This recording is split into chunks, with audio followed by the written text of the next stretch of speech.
जय हिंद दोस्तों। Classes with सत्यम के ऑफिशियल यूट्यूब चैनल दोस्तों आप सभी लोग का स्वागत है। आप सभी लोग कैसे हैं दोस्तों? एसएससी सीजीएल 2024 में जो सबसे अधिक डिमांड बच्चे कर रहे हैं कि पीए और एसए की कट ऑफ कितनी रहने वाली है, तो चलिए दोस्तों इसके बारे में आपको कंप्लीट एनालिसिस कराने वाला हूं।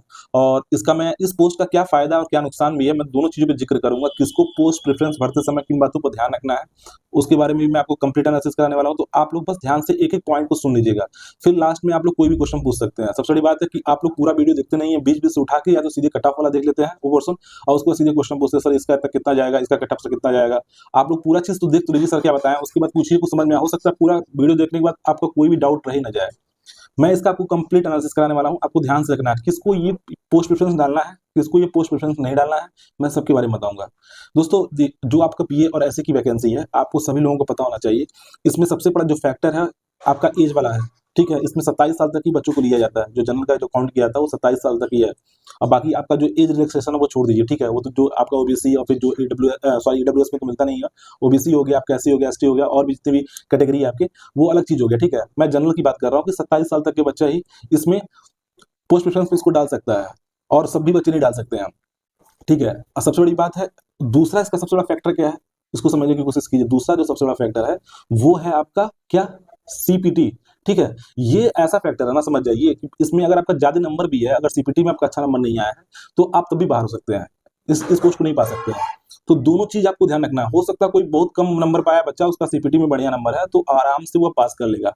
हालांकि इस बार 18 जनवरी को जो पेपर हुआ था उसमें बच्चे को कम से 5 नंबर सीपीटी में एक्स्ट्रा नंबर मिलेगा, क्योंकि आप जो 20 तारीख का आपका पेपर हुआ था वो थोड़ा आसान था, और जो 18 तारीख का जो पेपर हुआ था वो टफ था। इसलिए 18 तारीख वाले बच्चों को सीपीटी में 5 नंबर के आसपास मिलेगा। अगर किसी का 20 मतलब 22 नंबर भी है, 23 नंबर भी है, तो उसका 28, 28, 27, 28 तक आराम 27, 28 नंबर तक आराम से पहुंच जाएगा, जो कि आपका कट ऑफ क्लियर करने में कोई दिक्कत नहीं करेगा, ठीक है।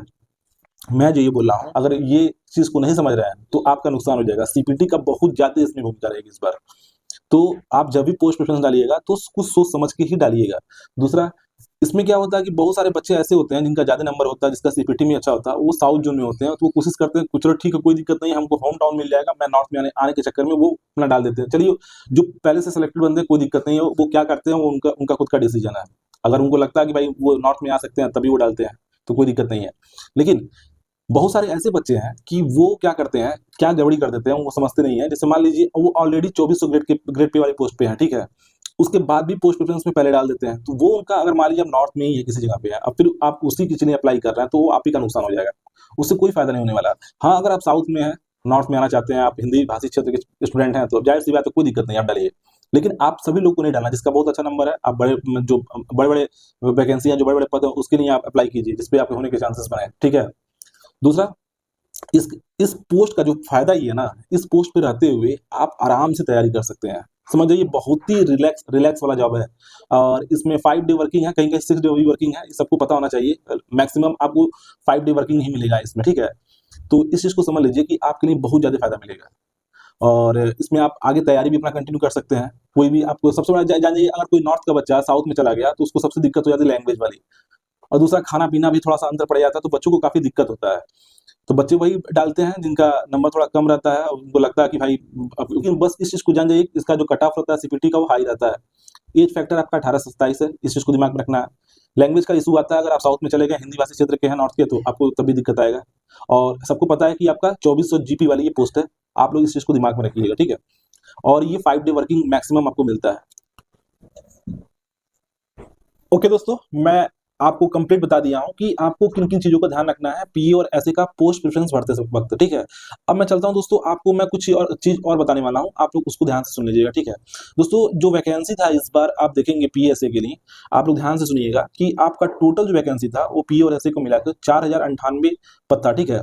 तो यूआर में आपका आप देखेंगे तो 1692 पद था, और फिर एससी का आप देखेंगे तो 608 पद था, एसटी का देखेंगे तो 409 पद था, और ओबीसी का देखेंगे तो 1010 पद था, और फिर ईडब्ल्यूएस का देखेंगे तो आपको 379 पद था, ठीक है, यानी 379। और उसके बाद देखेंगे ईएसएम में तो 370 था, ओएच का आपका कितना था, 44 था, और एचएच का 44 था, वीएच का भी 50 था, और इसका पीडब्ल्यूडी का कितना था, 41 पद था। दोस्तों, ये आपका 2024 का वैकेंसी का ब्यौरा, ठीक है, कि टोटल कितने पद हैं आपको। हालांकि बहुत अच्छा खासा पद इसमें देखने को मिल रहा है। ठीक है। उसके बाद सबसे बड़ी बात है, अब आ जाइए आप लोग जिसका सभी लोग बेसब्री से वेट कर रहे हैं कि कितने नंबर तक पाने वाले बच्चे सेफ हैं। ठीक है, मैं आपको सीपीटी का कट ऑफ नहीं बताऊंगा, क्योंकि इसका एकदम समझ जाइए वो पेपर पे डिपेंड करता है। ठीक है, और कितना वो आयोग कट ऑफ अपना खुद मानता है वो उस पर डिपेंड करेगा, लेकिन हमको लगता है जिसका भी 25 से ऊपर रहेगा वो सेफ है। ठीक है, जिसका भी सीपीटी में 25 से ऊपर नंबर है उनको कोई दिक्कत नहीं होगा, उनको इजिली मतलब वो अपना स्पोर्ट्स प्रेफरेंस में इसको डाल सकते हैं, पीएसए के लिए कोई दिक्कत नहीं होगा उनको। जहां तक मेरा मानना है कि आप सेफ हैं, 25 नंबर से ऊपर आपका नंबर आ रहा है सीपीटी में तो आप सेफ हैं। दोस्तों इसमें चलिए मैं अब बात करता हूँ, सबसे बड़ी बात मैं रैंक का भी बात करूंगा, और उसके बाद मैं आपको यही बताऊंगा कि कितना आपका नंबर होना चाहिए, कितना नंबर होना चाहिए, और उससे भी आपका नंबर कम जा सकता है, उससे ज्यादा नहीं जाएगा, उससे कम जा सकता है, बस इस चीज को समझ लीजिएगा। दोस्तों अगर कोई लड़का यूआर कैटेगरी में है तो वो मान के चले कि उसका जो नंबर है वो 312 से 313 नंबर के आसपास आ रहा है, मैक्स टू मैक्स मैं बात कर रहा हूँ, 312 313 नंबर के आसपास आ रहा है, तो समझ जाइए। और सीपीटी में भी बढ़िया नंबर है, एज क्राइटेरिया में भी आ रहा है, तो समझ जाइए उसको पूरे होने के चांसेस है, उसको 100% इसमें उसका सिलेक्शन हो जाएगा, कोई दिक्कत नहीं है। लेकिन दो चीजें इसमें ध्यान रखने वाली हैं, मैं बार बार इस चीज को बता रहा हूँ, सीपीटी और एज क्राइटेरिया। ठीक है, दूसरा दोस्तों अगर ईडब्ल्यूएस में है तो आप सीधे मान लीजिए 309 नंबर के आसपास आपका आ रहा है, ईडब्ल्यूएस और ओबीसी 308 309, मतलब इतना नंबर है आपका, तो आप मान के चलिए एकदम 100% आपका होने के पूरे चांसेस रहेंगे, कोई इसमें आपको दिक्कत नहीं होगा, बस सीपीटी में आपका नंबर होना चाहिए। मैं बार बार इस चीज को बोल रहा हूँ क्योंकि बच्चे बाद में बोलते सर मेरा नंबर इतना है, तो सबको पता है इसमें सीपीटी का अलग से कट ऑफ लगता है, तो इस चीज को मान के चलिएगा, बस पासिंग नंबर नहीं लिया जाता है, इस चीज को देख के चलिएगा, बाद में मत कोई क्वेश्चन करिएगा सर मेरा इतना नंबर आ रहा था मेरा हुआ नहीं, और सीपीटी में नंबर अपना मत देखिएगा लास्ट में। तो सीपीटी में नंबर बहुत ज्यादा इसमें आपको देखना पड़ेगा कि सीपीटी में नंबर आपका आ रहा है कि नहीं आ रहा है। दोस्तों मैंने ईडब्ल्यूएस का बता दिया, ओबीसी का बता दिया, फिर एससी का देखिए, अगर एससी का आपका 292 293 प्लस नंबर आ रहा है, 292 प्लस नंबर आप मान के चलिए कि आपका 292 प्लस नंबर है, तो आपके मैक्सिमम चांसेस हैं इस पोस्ट के लिए आप एलिजिबल है, कोई दिक्कत नहीं होगा आपको। और दूसरा एसटी के लिए है तो 250 85 के आसपास आपका नंबर आ रहा है, तो आप मान के चलिए आप इस पद के लिए एकदम आपको कोई दिक्कत नहीं होने वाला। रैंक के हिसाब से देखेंगे तो यूआर में आपका 15-15 के आसपास रैंक आ रहा है, 15,000 से कम भी चलेगा, कोई दिक्कत नहीं है, 14,500 रैंक तक भी आपको आराम से मिलने के चांसेस रहेंगे। ईडब्ल्यूएस में आपका लगभग 11,500 से 12,000 के आसपास आपका रैंक है, तो समझ जाइए चांसेस है पूरे की इसमें आपको आराम से इजीली आपको मिल जाएगा। फिर ओबीसी वाला है, उसमें भी आप मान के चल सकते हैं लगभग लगभग आप ये दिमाग में बैठा लीजिए आपका 16,000 के आसपास रैंकिंग है, तो आराम से आपको हो जाएगा, कोई दिक्कत नहीं होगा। ठीक है, फिर एससी कैटेगरी में आपका 19,000 रैंक होना चाहिए, और उसके बाद आप एसटी कैटेगरी में आप मान के चलिए आप मतलब 23,000 22,000 के आसपास आपका रैंक आ रहा है, तो आप समझ लीजिए कि मतलब कोई दिक्कत नहीं है, आप इजीली आपको ये रैंक के हिसाब से मैं आप रैंक वाला एक अलग से वीडियो बनाया उसको आप लोग जाके देख सकते हैं कि उतने नंबर पे कितना आपका रैंक हो रहा है, आप इजीली उसको देख सकते हैं। ठीक है, उसका मैं लिंक भी डाल दूंगा नीचे डिस्क्रिप्शन में, वहां से भी आप लोग देख सकते हैं, कोई दिक्कत नहीं होगा।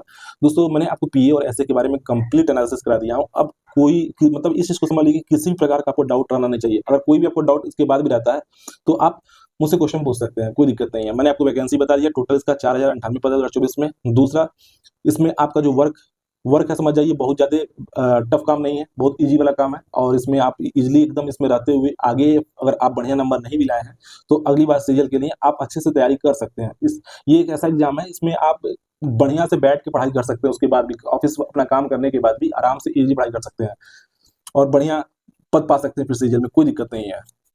दूसरा दोस्तों सबसे बड़ी बात है सीपीटी को जरूर ध्यान में रखिएगा, बिना सीपीटी के इसमें काम नहीं बनेगा। पोस्ट प्रेफरेंस भरते समय सीपीटी को आपको जरूर ध्यान रखना है, जरूर ध्यान रखना है, जरूर ध्यान रखना है, ये सब चीजें आप पहले से नोटिस कर लीजिएगा।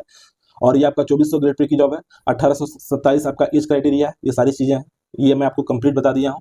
और जो मैं बताया हूँ कट ऑफ उसी के आसपास आपको कट ऑफ देखने को मिलेगा, उससे अधिक आपको देखने को नहीं मिलेगा, मेरी बात मान लीजिएगा। जब भी पोस्ट प्रेफरेंस भरिएगा तो सोच समझ के डालिएगा। चलिए दोस्तों आप लोग अच्छे से अपना ख्याल रखिए और अच्छे से अपना पढ़ाई कीजिए। अब मैं आगे जितनी भी पोस्टें हैं मैं एक कोशिश कर रहा हूँ उनको मैं सिंगल सिंगल आराम से लेके तब बताऊं कि जिससे बच्चों को अच्छे से समझ में आ जाए, कि जैसे एक बार में पूरा बताने पे काफी लंबा वीडियो हो जाएगा, अब बच्चे दिक्कत हो जाता है खुद देख समझ नहीं पाते हैं हर चीज के लिए। तो इसलिए मैं कोशिश कर रहा हूँ कि जितनी भी पोस्टें सीजल की हैं उसका क्या नंबर कितना कट ऑफ जाने वाला है, कितना रैंक तक बच्चों का सिलेक्शन हो जाएगा, सबके बारे में मैं स्पेशली मैं अलग से लाके वीडियो में बताऊंगा, जिससे आपको बढ़िया से समझ में आ जाए, सबको इससे मदद मिले, जिसका नंबर कम है उसको भी फायदा मिले, जिसका नंबर बीच में आ रहा है उनको भी फायदा मिले, जिसका नंबर बहुत ज्यादा है उसको भी फायदा मिले, किसी का नुकसान ना हो। तो चलिए दोस्तों आप लोग अच्छे से अपना ख्याल रखिए, अच्छे से तैयारी भी करिए बढ़िया से, बस किसी एक एग्जाम के पीछे मत पड़िए। अगर आपका जितना नंबर आ रहा है फिर आगे फर्दर जो भी हो आपका और भी जो एग्जाम हो उसके लिए अच्छे से लग जाइए जो आगे आने वाले हैं। Best of luck, thank you दोस्तों, और चैनल को सब्सक्राइब जरूर कर लीजिएगा। थैंक यू दोस्तों।